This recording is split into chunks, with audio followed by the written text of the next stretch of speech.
¿eh? Tú te jactas de judío, que tenés la ley, que sos maestro de los niños, y que conocés lo mejor, etcétera, etcétera. Y en un momento dice, y tú que dices que no se ha de hurtar, hurtas. Y tú que dices que no se ha de cometer adulterio, cometes adulterio. Y tú que aborreces a los ídolos, cometes sacrilegio. Por lo cual el nombre del Señor es blasfemado ahí afuera. Es decir, el nombre de Dios es blasfemado ahí afuera, no por los que están afuera, sino por los que están adentro y no reflejan la gloria de Dios a los que están afuera. Entonces, si no vas a reflejar la gloria de Dios a los que están afuera, mejor quédate callado y no prediques el Evangelio, porque el Evangelio no se tiene que predicar con palabras, sino con actitudes y con gestos. Eso de cometer sacrilegio, ¿qué significa? Significa traficar con ídolos. Entonces el judío aborrecía el ídolo, o sea, él sabía que eso era una basura, no existía, era nada. Sin embargo, comerciaba, los vendía, hacía dinero con eso. Y si alguien traía algún ídolo robado de algún templo, iba a la casa que tenía de venta que se decía ser evangélico. Saqué la palabra judío porque algunos no entienden el significado de la palabra judío. Cuando la Biblia habla de judío no está hablando de la raza, casi siempre está hablando de una cuestión de religión. Entonces pone el evangélico, que tiene una casa de compra-venta, aborrece al ídolo, pero como le hace plata, alguien le trae un santo y él lo tiene para venderlo. Eso es sacrilegio. Por eso se los había a Pablo, creo que, ¿con quién estaba Pablo? ¿Con Bernabé estaba Pablo en Éfeso? Bueno, no sé con quién andaba el apóstol Pablo, no me acuerdo ahora. Estaba en la ciudad de Éfeso. Y allí Demetrio, el fabricante de templitos con Bernabé, gracias. Allí Demetrio, ustedes han rendido hace poco hecho, muy bien. ¿Se acuerdan? Muy bien. Allí hacía templitos y estatuillas de Diana, los artífices, ¿no es cierto? Y se armó un lío bárbaro. ¿Por qué? Porque el negocio se le vino a pique. Ahora, cuando los arrastran y los traen para ser juzgados, aparece el escribano de la ciudad y dice, muchacho, tranquilo, estos no han sido sacrílegos, ni blasfemadores de la reina Diana, de la diosa Diana. Entonces no sea que nos acusen de sedición por esto y se va a poner brava la cosa con el Imperio Romano. Entonces, no han sido sacrílegos, es decir, no han entrado, no han traficado, no han robado nuestros ídolos, no. Entonces, ahí están todos, está lo más bajo de la sociedad, el que tiene la mente quemada y hace aberraciones, pero también está el que se cree ser algo, que vive en un nivel superior, y está el que se cree perfecto porque es el que tiene la Biblia. Es decir, llega el apóstol a la conclusión, después de habernos acusado a todos, él mismo dice aquí, a ver si lo encuentro. Él mismo dice que nosotros, hablando él mismo de un hombre teniendo la ley, la religión, yo pasa que mi Biblia no la tengo bien separada en los títulos, ¿viste? Bueno, que nosotros no somos mejores de ellos. En el verso número 9 del capítulo 3, dice, ¿qué? ¿Somos nosotros mejores que ellos? De ninguna manera. Ya hemos acusado a judíos y a gentiles que todos están bajo pecado. Todos, sí, excepción. Ahora, la paga del pecado es muerte. Por lo tanto, todos nosotros somos reos condenados a muerte. Ya de entrada vamos a ese tribunal solo para recibir una sentencia que ya está dictada de antes, muerte. ¿Y ahora qué hace entonces Dios para solucionar eso? Para que la raza humana no pase por la muerte. Bueno, Él tiene que justificarnos. ¿Qué significa justificarnos? Significa declararnos libres de culpa y cargo. Somos culpables, pero por medio de la fe en Jesucristo, quien fue el justo, Isaías 53, uno de sus versículos dice, mi siervo justo justificará a muchos. El único justo, Jesucristo. ¿Por qué el único justo? Porque Él vino en forma de hombre, fue tentado como hombre, padeció lo que un hombre padece, pero no cayó en la tentación, ni cometió pecado. Fue el único que trajo satisfacción a la demanda de justicia del Padre, porque cumplió con la ley. Todo el que cumple con la ley puede ser salvo. El problema es que no hay nadie que pueda cumplir con la ley, a excepción de Cristo. Amén, ¿me va siguiendo? Entonces, ¿qué sucede aquí? Sucede que el Señor Jesús ocupó el lugar que a vos y a mí nos correspondía de reos de muerte. El justo pagó el precio por los injustos. Porque a causa de tu fe en la obra salvadora en la cruz del Calvario, de esa fe que tenés en el Señor Jesús, que vino para dar su vida, que la entregó en esa cruz, que murió, que al tercer día se levantó de los muertos, en eso que vos y yo creemos, esas tres cosas, vino en carne, murió, pero el tercer día se levantó de los muertos, resucitó. En la fe en eso, entonces somos justificados. Es decir, la verdad te toca la muerte, pero ¿sabe qué? Por haber creído en la obra de mi Hijo y porque mi Hijo satisfizo mi demanda, dice el Padre, de justicia, entonces a vos te declaro libre de culpa y cargo, te justifico. Entonces no somos justos por nuestras propias obras de justicia, sino que somos justos por la obra de justicia del Señor y por la fe en ese Señor. Porque si fuéramos justos por nuestra propia obra de justicia, o si la salvación fuese por obras y no por fe, porque ese es el centro de la carta a los romanos, la salvación es por fe. Si fuésemos salvos por las obras, entonces Dios sería deudor de nosotros. ¿Por qué? Porque al que le obra se le tiene el salario como deuda. Si usted trabaja, a fin de mes le pagan porque a usted le deben los 30 días que trabajó. Es decir, el que está arriba suyo es deudor suyo porque usted ha trabajado. Por lo tanto, el que está arriba le debe a usted el salario del mes. Y usted puede exigir que se lo pague, y si no se lo paga, y huelga y todo lo que hay, ¿no es cierto? Bueno, Dios a nosotros no nos debe nada. Fue justamente por gracia. Es un don. No porque nosotros teníamos los méritos para eso. Porque esto de la gracia, este regalo, no solo tiene que ver con el amor de Dios, sino que tiene que ver además con que nosotros no merecíamos nada. Nosotros no merecíamos nada. Él no lo hizo por merecimiento, lo hizo porque decidió amarnos. Si usted cree que porque se porta bien Dios lo ama, usted está equivocado. Dios lo ama, se porte bien o se porte mal. Porque el amor de Dios no está en discusión alguna. De tal manera amó Dios al mundo. No dice los santos evangélicos que andan con un par de alas atrás. Dice al mundo, a vos y a mí, cuando estábamos ahí afuera viviendo nuestros pecados y nuestros delitos, que dio a su Hijo unigénito para que todo aquel que en Él crea no se pierda, mas tenga vida eterna. Y de eso es lo que les viene hablando el apóstol. Hay un justo juicio de Dios. El veredicto es, nadie es mejor que nadie. Somos todos deudores, pero alguien tuvo que pagar la deuda. Porque la justicia demanda justamente eso, que alguien pague. Poner que alguien comete un delito allá afuera. Bueno, la policía lo encuentra, lo lleva ante el juez. Es juzgado y lo encuentran culpable. La justicia va a demandar una paga. Esa paga puede ser 1 año, 2, 10, 15 o cadena perpetua. Bueno, en este caso la paga era pena de muerte. Para todos nosotros, pena de muerte. Pero ahí el Señor inventó esto de la salvación y la justificación. De alguna manera los tengo que salvar a los brutos esto, a los cabezones esto. De alguna manera les tengo que hacer entender que yo los amo y no quiero que se pierdan. Y entonces dice, ¿qué hago? Y me hago hombre. Para que no tengan excusa. Por eso acá mismo habla de un primer Adán y un postrer Adán. Estamos yendo rápido, pero tranquilo, que vamos bien. Si ustedes leyeron, saben de qué estamos hablando. Y el primer Adán es el hombre que se vende al pecado, pero el postrer Adán es el hombre, nuestro Señor Jesucristo, que vence el pecado. Así como por el primer Adán entra la muerte, y de Adán en adelante todos hemos pasado y pasaremos, todos, todavía no, yo todavía no llegué, pero algún día, ¿no es cierto? Por la muerte, la física. Hay 2 muertes.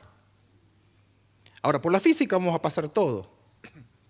Pero los que hemos recibido a Jesús, dejamos este cuerpo va a tener que pasar por la muerte física porque con esta carne no se puede heredar lo que es incorruptible. Lo corruptible no puede heredar lo incorruptible. Por eso es necesario que venga la muerte y una resurrección para que se levante en un cuerpo nuevo.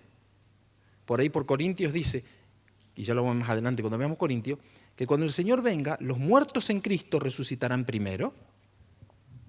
Y los que estemos vivos, dice Pablo, él todavía lo estaba esperando en ese tiempo, seremos arrebatados y en un abrir y cerrar de ojo, este cuerpo terreno, vendido al pecado, viciado, transformado en el aire. ¿Amén? O sea, con este cuerpo no se puede uno presentar ante la gloria de Dios, es imposible. Por eso es necesaria la muerte. Y por eso dice la Biblia que ante los ojos del Señor es estimada la muerte de sus santos. Porque la muerte de sus santos es solo la física, es decir, el separarse de la casa donde uno vive. Yo vivo acá adentro, el verdadero Fernando está acá adentro. Esta es la casa donde vive. Un buen día Fernando se va a mudar, la casa va a quedar, se va a descomponer y va a volver al polvo donde fue tomada. Pero la otra muerte es la separación eterna de Dios. En el libro de Apocalipsis dice, feliz, dichoso, el que tiene parte en la primer resurrección, porque no verá la muerte segunda. Aleluya. Algunos miran con cara rara. Ya cuando vean Apocalipsis se lo van a explicar.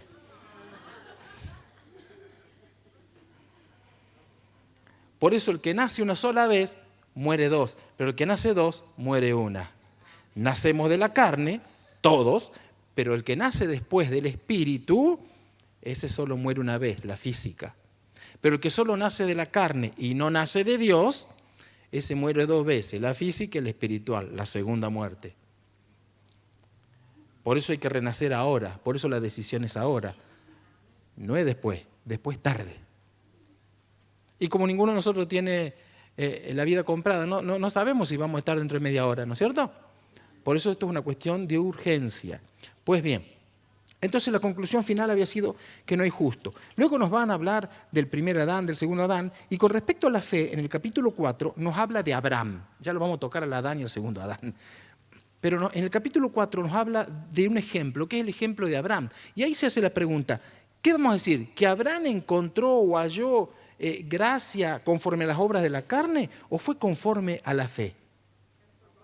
Claro, por eso la Biblia dice, y creyó Abraham a Dios y le fue contado por justicia. No fue justificado por lo que hizo, fue justificado por lo que recibió en fe, por lo que creyó. Ahora,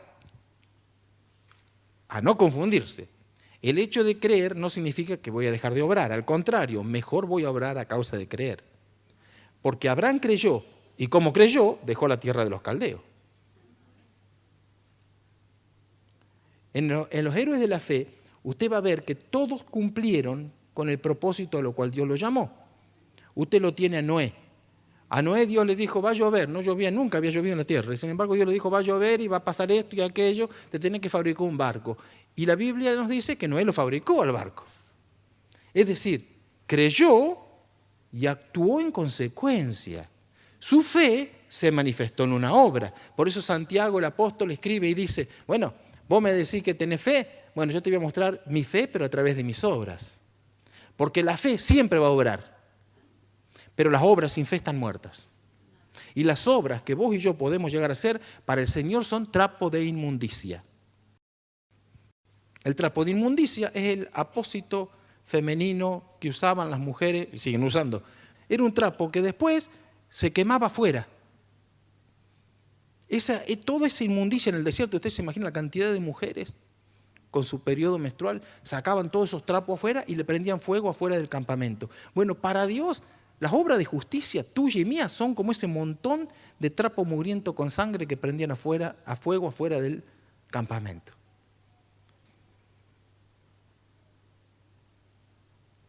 ¿Está interesante esto? Es decir, a Dios no lo conmueve porque hace las cosas bien. A Dios le mueve cuando tenés fe en Él. Amén. Entonces ahí habla un poco de Abraham y dice justamente eso, ¿no? Que Abraham fue un hombre que creyó. Aún en esperanza contra esperanza. ¿Qué es esto de esperanza contra esperanza? La esperanza está fundada en la fe. La esperanza no avergüenza. La esperanza soporta pruebas que producen paciencia. Todo eso dice la Biblia. La contraesperanza está fundamentada en la razón. Entonces Abraham, por un lado, escucha la voz de Dios. Tiene esperanza. Pero tiene que pelear en su mente con la contraesperanza, lo que está basado en la razón. Él está viendo que tiene como 100 años, que su esposa tiene 90 y ya perdió la costumbre de las mujeres, que pasan los años y nada sucede y ya... Entonces tiene que batallar con una realidad, porque era una realidad. Que tenía 90 años Sara, que él tenía como 100, era una realidad que el hijo no había venido, no era una utopía. Pero tiene que batallar contra la realidad que lo rodea y la realidad de la palabra de Dios. Él venció porque creyó en esperanza contra esperanza. Por eso Abraham es el padre de la fe. Y todos nosotros somos hijos de Abraham en ese sentido.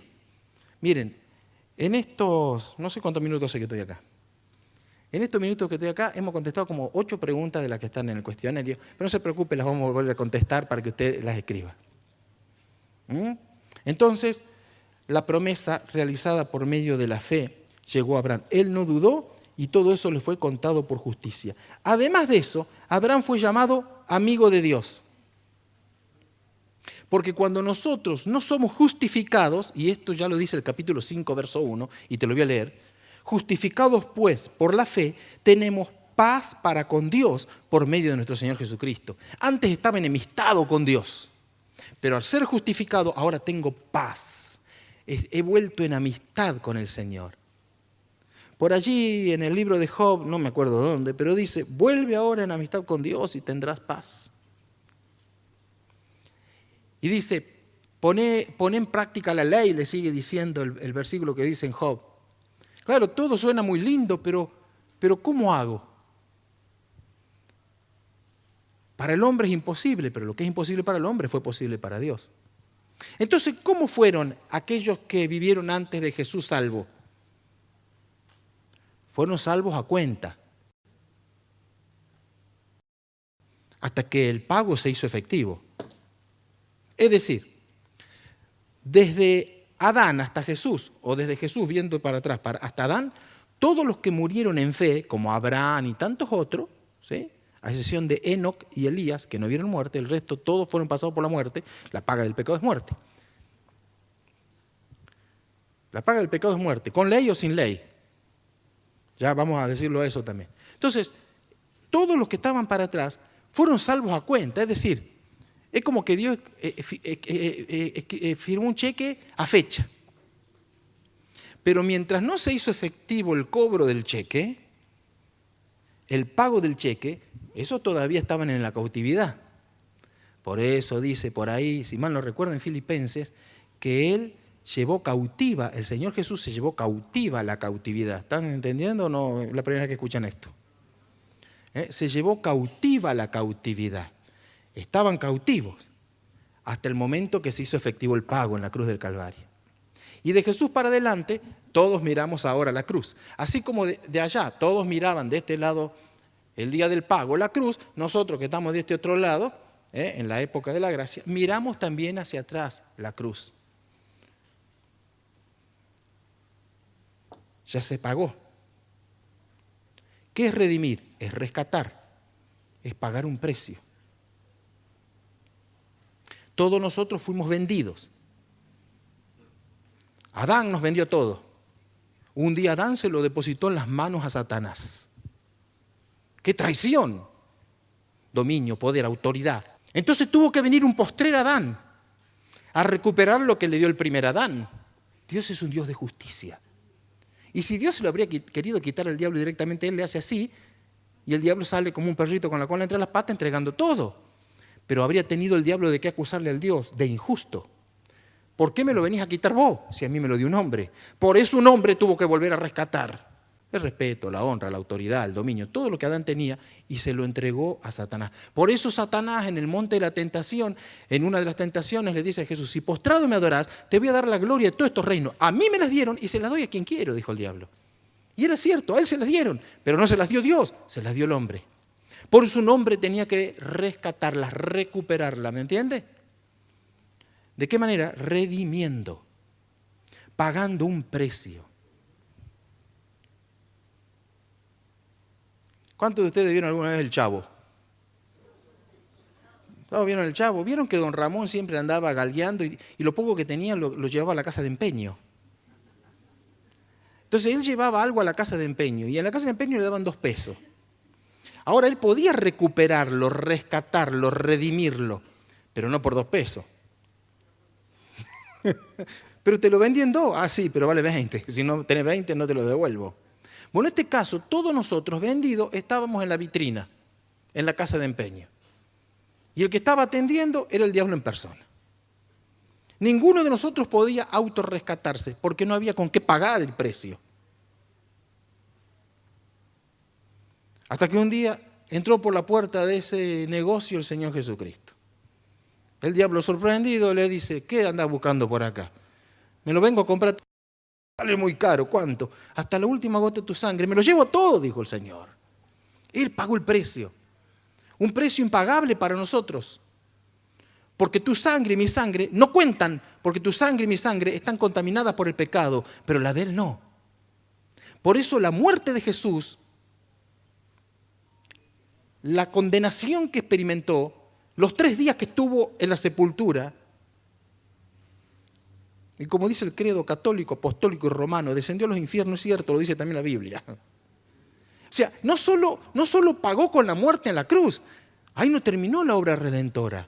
La obra redentora terminó 3 días después cuando resucitó, pero con las manos, en las manos, habiéndole arrebatado las llaves del reino de la muerte a Satanás. Ahí terminó la obra redentora.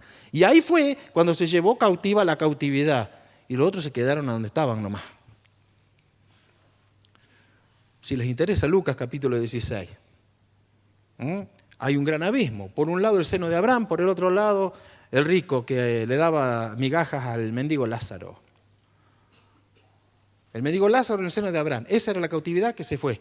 Pero los de este lado se quedaron esperando la segunda resurrección. Bueno, muy bien. ¿Están mareados? No importa, volvamos acá. Les veo unas caras algunas. Bueno, gloria a Dios. Entonces, justificados por Jesucristo, tenemos paz para con Dios. Y nos gloriamos en eso, nos gloriamos en la vida eterna, etcétera, etcétera. Pero el verso 3 dice: y no solo nos gloriamos en esto, sino que nos gloriamos también en las tribulaciones, sabiendo que la tribulación produce paciencia, la paciencia prueba, y la prueba esperanza, y la esperanza no avergüenza. Yo recién se lo dije de memoria. Gloriarse, en el sentido que el apóstol Pablo lo dice, no es vanagloriarse, no es llenarse de orgullo con algo, es alegrarse en algo. Pablo dice: yo ahora me alegro en la salvación, pero ¿saben qué? También me alegro en la tribulación, dice, porque sé que la tribulación produce esto. En otro lugar dice: un más excelente peso de gloria, porque esta leve tribulación momentánea produce en mí, o en nosotros, Pablo estaba hablando de todos, ¿no es cierto?, un más excelente peso de gloria. Bueno, acá nos podríamos detener todo el día. Pero esto es parte del Evangelio. El Evangelio no es todo está lindo nada más. La Biblia dice que somos más que vencedores, pero para eso hay que pelear primero. La Biblia dice que vamos de gloria en gloria, poder en poder y victoria en victoria, es cierto. Pero primero hubo una lucha, hubo una tribulación, hubo una prueba que superar. Hola, nos quedamos con la segunda parte y la primera no nos gusta, pero viene el combo entero. No podéis decirle: lo quiero sin queso, no, viene con queso incluido. ¿Entendés? Muy bien. Bueno, Adán y Cristo algo ya hablamos. En el capítulo 6 se nos dice que nosotros estamos muertos al pecado. Por eso dice, porque el Señor Jesús apareció para vida. Así como por un hombre vino la muerte, ¿cuánto más por un justo? Mi siervo justo justificará a muchos, habíamos dicho en Isaías 53. Mi siervo justo justificará a todos. ¿Dice? ¿Qué dice? Mi siervo justo justificará a muchos, dice. No dice a todos. Aunque Él murió por todos, pero no todos lo aceptan.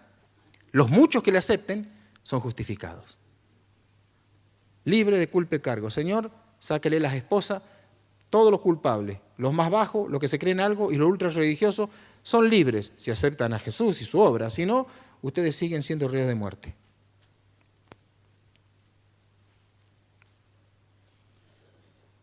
Aleluya, gloria a Dios. Sacúdase que alguno se me está durmiendo. Sé que está aburrida la clase. O es la hora.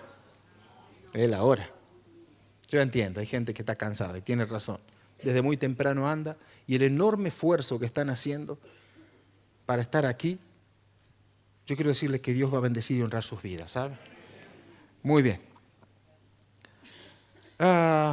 Entonces, el asunto es que nosotros tenemos que entender que si estamos en Cristo tenemos que haber muerto ahora el pecado. Que eso significa el bautismo. En el capítulo número 6 nos habla un poco de eso.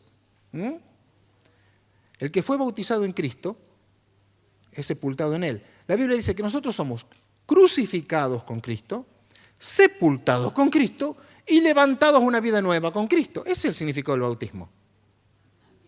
Es un acto externo de algo que se supone tiene que haber pasado primero en el corazón.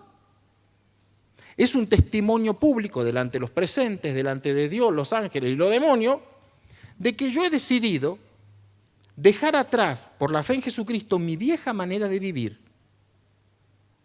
Y ahora voy a vivir para el Señor. Como dijo Pablo también, no vivo yo, mas Cristo vive en mí. Pablo había entendido el principio, todo aquel que quiere venir en pos de mí, niéguese a sí mismo. Cada día, tome su cruz y sígame. Es decir, niegue el yo y mátelo todos los días. La cruz no es una cosita, un adornito colgado acá. Tampoco la suegra, mis hermanos. La cruz es un instrumento de muerte. Amén. Y yo todos los días debo decidir crucificar mi yo. La vieja naturaleza, que se supone está muerta, pero resucita a diario. Por eso todos los días hay que matarla. Alguien comete un delito y muere, ¿y a quién se lo va a cobrar ahora? ¿Me entiende? Ya está. Para la ley humana, para la divina, no sé, si no se arrepintió, esa es otra historia. Dios y la patria te lo demanten, ¿no es cierto? Puede que la patria no tenga la posibilidad de mandártelo, pero que está arriba seguro que sí. Entonces, si alguien ha muerto y ha cometido un delito, ya quedó libre de esa culpa ante la ley humana. ¿Qué lo va a juzgar? ¿Qué lo va a condenar? Lo puede condenar, pero no puede ejercerle, digamos, el castigo sobre ese individuo. Muy bien. En el verso 11 dice del capítulo 6, así también ustedes, nosotros, debemos considerarnos muertos al pecado, pero vivos para Dios en Cristo Jesús, nuestro Señor. Aleluya. Porque el pecado no tiene por qué enseñorearse de vos y de mí si estamos en Cristo. Aleluya, gloria a Dios por eso. Porque al estar en Cristo hemos pasado de muerte a vida, hemos pasado de un reino a otro. Antes estábamos bajo este reino y la ley era una maldición para nosotros porque por medio de la ley no podemos ser salvos. Porque yo no maté a nadie, dijo uno, no, pero tal vez mentiste, defraudaste, calumniaste. Es decir, es una cadena larga donde Dios tiene agarrado este eslabón y estamos a lo mejor colgados de cualquiera. No importa cuál se corte, al abismo nos vamos. Tal vez nos mataste, pero cometiste adulterio o fornicación. Tal vez no en la carne, pero sí en tu corazón. Porque el que mira a una mujer codiciándola en su corazón, ya adulteró con ella. O sea, va lejos, más allá del Señor. Por ejemplo, un ejemplo, entre tantos que podemos dar. Calumniaste, hablaste mal de alguien, ofendiste, maltrataste, no sé, pero ninguno, sin excepción, salvo Cristo, el resto, todos hemos pecado y estamos destituidos de la gloria de Dios. Amén. Muy bien. Entonces, mis hermanos, nosotros ahora somos libres del pecado y el pecado no se enseñorea de nosotros. Cuando vivíamos de este lado, el pecado tenía dominio total y absoluto en nosotros.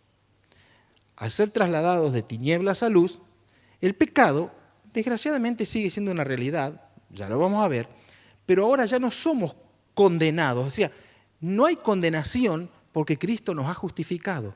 Y si Él es el que justifica, ¿quién es el que condena? Dice Pablo, se hace esa pregunta. ¿Está bien? Si Dios nos justificó, es más, Cristo murió por nosotros, y dice, ¿quién va a condenarnos? Ahora, eso no significa que seamos libres del pecado. Somos libres de condenación, pero no del pecado. Porque así como arrastramos la imagen del primer Adán, que es el del pecado, ahora tenemos una nueva imagen, la de Cristo. Así como hemos nacido según la carne, ahora tenemos un segundo nacimiento, el espiritual. Y lo que es nacido de Dios no peca. Lo que es nacido de la carne, sí. Y dentro mío están las dos naturalezas. Y yo tengo una batalla constante. Cuando digo yo, te estoy nombrando a vos también. Todos los seres humanos tenemos una batalla constante entre esas dos naturalezas. Por eso el apóstol Pablo dice que la carne se opone al espíritu y el espíritu se opone a la carne para que no hagas lo que se te antoje. Preste atención a lo que dije. De este lado, condenados a muerte. La ley, porque si yo cumplo con la ley soy bendecido. Pero como no puedo, porque la carne no puede, no quiere ni puede sujetarse, dice la ley. Por eso es por la fe, ¿está bien? Entonces, si yo cumplo con la ley, acontecerá que si oís atentamente la voz de Jehová tu Dios para guardar y hacer conforme a todo lo que yo te mando hoy, todas estas bendiciones te alcanzarán. Bendito serás en la mesa familiar, bendito en el campo, bendito en la ciudad, bendita tu familia, bendita en tu economía. Estarás arriba, no estarás abajo, serás cabeza, no serás cola. Se van a levantar por un camino y vos vas a salir en victoria porque saldrán huyendo por 7 caminos diferentes. Pero, si no guardás lo que yo te mando, todas estas maldiciones te alcanzarán. Estarás abajo, no estarás arriba, vivirás de prestado, no le prestarás. Tu familia será un desastre en el campo, afuera, en donde sea. Y esa es la maldición de la ley. Pero Cristo en la cruz nos redimió de la maldición de la ley, clavando las actas que nos eran contrarias. A ver, para hacerlo más claro, tu prontuario y el mío, el Jesús nuestro Señor las clavó en la cruz si nosotros aceptamos su sacrificio. Es como que un día el diablo fue a buscar a los archivos. Pues tenía una carpeta, por lo menos mía, no sé tuya, pero mía tenía una carpeta así de ancha para acusarme, ¿no? Y venía con la carpeta bajo el brazo todos los días delante del Padre. Y el Padre no me bajaba la caña porque me tenía paciencia. Algunos dicen, y bueno, ¿y por qué Dios no actúa? Porque así como te tuvo paciencia a vos, le está teniendo paciencia al otro para que se arrepienta. Amén. Pero un buen día, una noche, acá en calle Salta, no fue así, pero vamos a suponer, yo acepté al Señor, que fue en otro lado, yo acepté al Señor Jesús. Aleluya, gloria a Dios. El diablo se fue a la mañana siguiente, abrió el cajón y se encontró con mi carpeta vacía. ¿A dónde están los papeles que condenaban a este? Y viene un diablo alcahuete a gritarle, no, anoche aceptó a Cristo, anoche aceptó a Cristo. No hay más con qué condenarle ahora, no hay con qué acusarlo. Cristo lo ha justificado. Aleluya. De diferente manera lo estamos diciendo para tratar de entenderlo usted y yo, porque es compleja la carta de los romanos. Muy bien. Bueno, en el capítulo número 7 se nos dice que estamos libres de esta ley. La ley es buena, la ley es santa, pero la ley vino para mostrarme a mí que soy un pecador, porque sin ley, el pecado existía desde antes de la ley. Caín no tenía una ley que dirás no matarás y mató a su hermano Abel, por ejemplo. ¿Está bien? Porque el pecado existió a partir de la transgresión, de la desobediencia de Adán para adelante. Pero un día vino la ley y la ley dijo que eso estaba mal y el pecado fue más pecaminoso todavía. A ver, si yo estaciono un auto en una calle, vengo estacionando ahí, pero de repente aparece un cartel a los 2 o 3 días que dice prohibido estacionar. Antes no había una ley. A lo mejor nunca se pudo estacionar, pero no había un cartel que me decía prohibido estacionar, pero ahora está. Y si yo viéndolo estaciono, yo estoy transgrediendo una ley o una ordenanza, ¿está bien? Por lo tanto, soy culpable de una multa. Ahí es donde el apóstol Pablo dice, si yo no supiera que la codicia es pecado porque me lo dice la ley, pero ahora que está la ley que dice que la codicia es pecado, y encima como dice prohibido, y yo tengo la tendencia humana de que todo lo prohibido me atrae, más o menos así lo dice Pablo. Se me hace peor, porque antes cuando era prohibido no me atraía, y resulta que ahora que me dijeron que está prohibido voy. ¿Por qué seremos así los seres humanos? Porque si no está prohibido no te llama la atención a lo mejor, pero si está prohibido sí. Es como que tiene algo, ¿no? Un misterio, algo que nos atrae. Ese algo se llama concupiscencia dentro tuyo y dentro mío. En realidad se llama iniquidad. Ese es el nombre.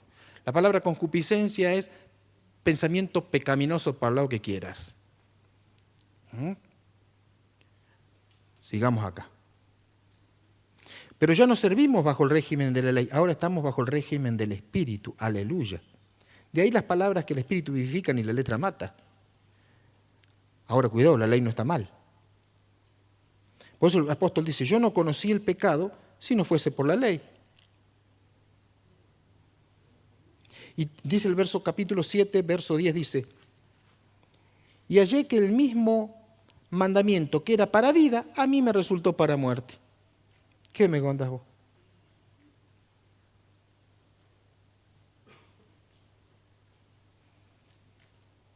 Entonces dice, en el verso 14, la ley es espiritual, pero yo soy carnal, vendido al pecado. Y acá hay algo interesante, porque acá se nos va a decir, así como el pecado bajo la ley es condenación, al salir de él por la fe en Jesucristo, estamos de este otro lado, pero todavía venimos con el pecado. Si bien ya no se enseñorea de nosotros, porque cuando yo vivía de este lado, yo pecaba todos los días, las 24 horas del día, y no me afligía. Pero al estar de este lado, yo no peco las 24 horas del día, pero de vez en cuando peco. Y sí me aflige. Cuando yo vivía de este lado, el pecado para mí era un deleite, no sé para vos. Y como estaba sordo, ciego, mudo y loco, como canta Shakira, no me enteraba, no me daba cuenta que iba en una moto hecho un loco para reventarme contra una pared. Pero ahora que estoy acá recibo la vista, percibo, me doy cuenta. Y cuando meto la pata, cuando peco, me duele el corazón. El Espíritu de Dios que está en mí es constrictado y no tengo paz hasta que no me arrepiento. Así le pasa a los hijos de Dios, ¿no es cierto? Entonces ya no se enseñorea el pecado, pero el pecado todavía está en mí. Pablo lo dice de una manera extraordinaria, yo te lo voy a leer. Porque lo que hago no lo entiendo. Te estoy leyendo Romanos 7:15. Porque lo que hago no lo entiendo, pues no hago lo que quiero, sino lo que aborrezco, eso hago. Y si lo que no quiero hago, apruebo que la ley es buena. De manera que ya no soy yo quien hace aquello, sino el pecado que mora en mí. Yo sé que en mí, esto es, en mi carne, no mora el bien. Porque el querer el bien está en mí, pero no el poder para hacerlo. Porque no hago el bien que quiero, sino el mal que no quiero, eso hago. Y si hago lo que no quiero, ya no lo hago yo, sino el pecado que mora en mí. Parece filosófico, pero léalo varias veces y lo va a entender. Así que queriendo yo hacer el bien, encuentro esta ley, que el mal está en mí. Por eso vamos a tener que pasar por la muerte. Porque el mal está en mí. Y el único que lo puede quitar es Dios a través de la muerte. Y estimada es ante los ojos del Señor la muerte de sus santos. Por eso, porque después de eso, la gloria. Entonces yo me doy cuenta y dice que hay algo en mí, que es el pecado que está en mí, que vive en mí. Porque según el hombre interior, yo me deleito en la ley de Dios. Pero veo otra ley en mis miembros. Manos, ojos, lengua, genitales, cualquier miembro. Pero veo otra ley en mis miembros que se rebela contra la ley de mi mente y que me lleva cautivo a la ley del pecado que está en mis miembros. Miserable de mí, ¿quién me librará de este cuerpo de muerte? Lo podemos ver de dos maneras esto del cuerpo de muerte. Una es que este cuerpo tiene que morir. La otra es una imagen que tal vez Pablo traía a memoria cuando escribe esto. Uno de los castigos que los romanos eran salvajes aplicando castigos. Uno de ellos era a una persona condenada a muerte. Miren, siendo ciudadano romano, podía ser condenado a muerte, pero el ciudadano romano tenía el derecho de exigir que sea por decapitación. Por eso a Pablo, dice la historia, lo decapitaron, porque él era un ciudadano romano nacido en Tarso. Y los que nacían en Tarso tenían el derecho de ser ciudadanos romanos. ¿Está bien? Ahora, el que no era romano iba a padecer mal, la cruz, por ejemplo, una muerte espantosa. O si no, ¿qué hacían? Al reo, con su piel, su sudor, su cuerpo desnudo acá arriba, le ataban un muerto, literalmente uno que se había muerto. Lo tenían encerrado con el muerto atado ahí. Y él iba cargando con el cuerpo de muerte. Ese es el pecado. Un cuerpo de muerte. Entonces, el muerto podrido le transfería la pudrición a este, ¿entiendes? Los gusanos de aquel le entraban a este y lo terminaban matando. Imagínense la infección, la contaminación. Qué barbaridad, ¿no? Puede haber sido esa la imagen. ¿Quién me librará de este cuerpo de muerte? Muy bien. ¿A dónde andábamos? El verso 25 dice, pero gracias les doy a Dios por Jesucristo, Señor nuestro. Así que yo, con la mente, sirvo a la ley de Dios, pero con la carne, a la ley del pecado. Por eso en mí, en vos, en nosotros los creyentes, habitan las dos naturalezas. Cuando estábamos de este lado, solo una. Al estar de este lado, las dos. Lo que es nacido de Dios no peca. Lo que arrastramos de Adán, todavía sí. Pero el pecado no nos gobierna, sino que nosotros patinamos de vez en cuando. Y desgraciadamente voy yo a sabiendas, porque cuando estamos de este lado muchas veces era por ignorancia, pero ahora no es por ignorancia, y el que sabe hacer lo bueno y no lo hace, le es pecado. Gracias a Dios por su enorme, infinitas misericordias, que se renuevan todos los días, que nos ve a través del filtro de la sangre de Jesucristo. Porque cuando te levantás a la mañana y andás en el día y transcurrís el día, Dios te mira, ay Dios, a ver dónde está el palo para romperle la cabeza. Y Dios dice, pará, dice el Señor Jesús. Cierto, tenés razón, que te aceptó a vos, hijo.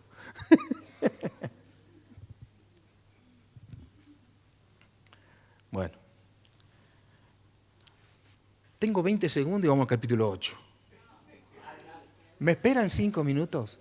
Yo sé que si alguien se tiene que ir, pero tratemos, porque si no, no terminamos más con Romano. Y hay que terminarle Romano. Bueno. El capítulo 8 ya nos habla que no hay ninguna condenación. O sea, el pecado está, pero no hay condenación para los que estamos en Jesús. Los que andamos conforme a la, no los que andamos conforme a la carne, sino conforme al Espíritu. Y ahí está el asunto. O podemos vivir conforme a la carne o podemos vivir conforme al Espíritu. Se supone que los hijos de Dios debemos vivir conforme al Espíritu. Y si no vivimos conforme al Espíritu, no somos de Cristo. Solo si tenemos el Espíritu de Cristo, somos de Cristo. Pues hay mucha gente que tiene religión, pero no tiene relación y revelación. Porque falta Cristo en el corazón. Tiene letra, pero le falta el Espíritu. Por ende, le falta el poder. Porque recibiréis poder cuando haya venido sobre vosotros el Espíritu. ¿Poder para qué? ¿Para pavonearme de que he hecho fuera diablo, sano enfermo y resucito muerto? No. Poder para huir de la tentación. Poder para vivir una vida conforme a la voluntad divina. Ahora, mis hermanos, no hay condenación para el que está en Cristo, pero el que vive conforme a la ley del Espíritu, porque el que es del Espíritu piensa en las cosas del Espíritu, pero el que es de la carne piensa en las cosas de la carne, y ahí es donde está el problema. Como nosotros tenemos las dos naturalezas, no le des rienda a la concupiscencia, porque te van a dominar. Dale rienda a lo puro, a lo bueno, a lo amable, a lo virtuoso, a lo digno de alabanza. En eso pensad. Porque conforme es el pensamiento, serán nuestros pasos. Pienso, actúo. Pienso mal, actúo mal. Los malos pensamientos siempre van a llegar a nuestro corazón. Pero como dijo Martín Lutero, no puedo impedir que los pájaros me den vuelta en la cabeza, pero sí que me hagan un nido. Eso sí lo podemos impedir. Entonces, cuando vengan a volar los pájaros, sacarlos volando. Los malos pensamientos son como tigres de Bengala, que son recién paridos. Qué hermoso el tigre, le da la mamadera, qué bonito que lo hiciste crecer y ese animal te mata. no hay manera que lo domines. Bueno, así son los malos pensamientos. Entonces, cuando viene el malo pensamiento, usted como a un tigrecito recién nacido le agarra las patitas y le revienta la cabeza en el cordón de la vereda. No, no le tenga lástima. No le tenga lástima, porque te va a matar. Entonces, se ríen, pero quiero ser gráfico y así se entiende más rápido, tenemos poco tiempo.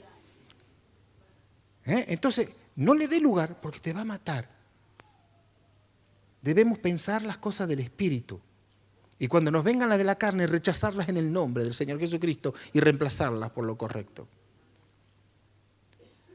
No entretengas el mal pensamiento, ni la imaginación sea gigante en vos, porque te va a ganar siempre.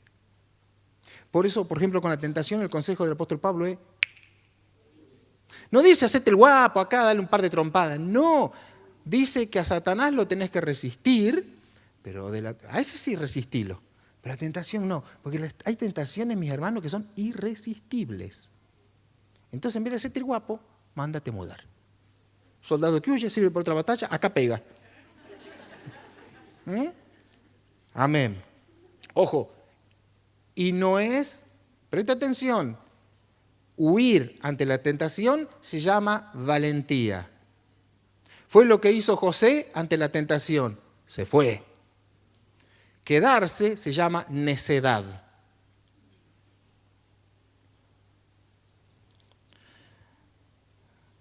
Entonces ahora vivimos por el Espíritu. ¿Amén? Muy bien. Aquí también habla que hemos recibido, que todos los que somos guiados por el Espíritu de Dios somos hijos de Dios. Pues no hemos recibido el espíritu de esclavitud para estar otra vez en temor, sino que hemos recibido el espíritu de adopción por el cual clamamos Abba Padre.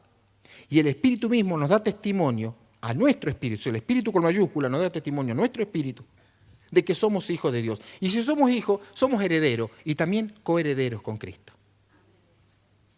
Mire, los romanos podían tener muchos hijos, pero solo, hijos de sangre estoy hablando, ¿no? Pero solo cuando hacían un acto público llamado adopción, ese hijo tenía el derecho a una herencia. Se podía tener 10 hijos, pero si adoptaba 2, esos 2 nomás tenían el derecho a la herencia. Los otros días andaban dando vueltas. Eran criaturas, pero no eran considerados hijos. Y los judíos no eran muy distintos. El judío nacía, pero mientras era niño, en nada difería de un esclavo, aunque era hijo. Y no tenía derecho a herencia. Estaba con tutores y curadores hasta el tiempo señalado por el padre. Una vez que ese tiempo llegaba, el padre hacía una gran fiesta. Los judíos le llaman el Bar Bismá o algo así, ¿no? Y entonces ya tiene la mayoría de edad el muchacho. Y el padre hacía esa gran fiesta y ¿qué decía? Este es mi hijo amado en quien tengo complacencia. Cuando Jesús tuvo 30 años, recién ahí el padre de arriba hizo la fiesta y dijo, este es mi hijo amado en quien tengo complacencia. Porque cuando Jesús tenía 12, estaba en el templo y llega María y José diciéndole hijo, pero la Biblia no le llama hijo, le llama niño Jesús. Vámonos, porque si no. Sí, se hace tarde. Pero avanzamos bastante.